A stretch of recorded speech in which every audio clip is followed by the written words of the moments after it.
course, an important part of tonight was familiarizing people with the Democratic nominee's biography, a hallowed walk through the trials and tribulations that formed the ethos and spirit of the Democratic nominee. Because up until tonight,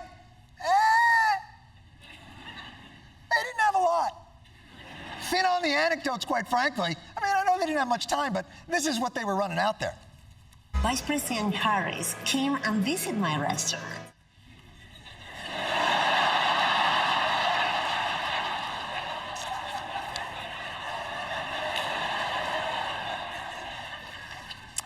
You know, I know you only had 4 weeks to put this movie together, but come on. You got to do better than...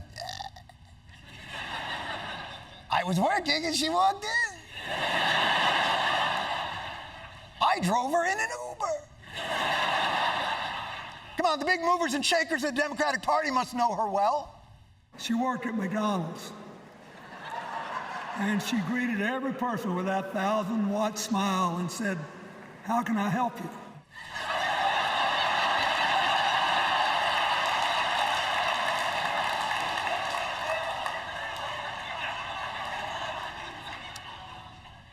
I think you have to say that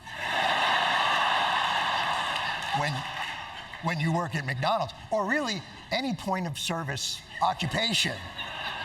How can I help you is kind of the thing. I don't know that the transaction can really take place if you do not acknowledge that delicate dance of whether or not they will supersize.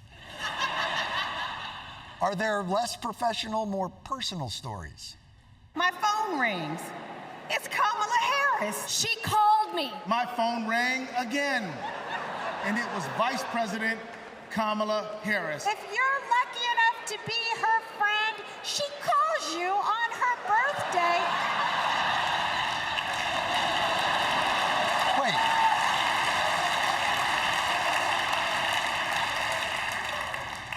She calls you on her birthday?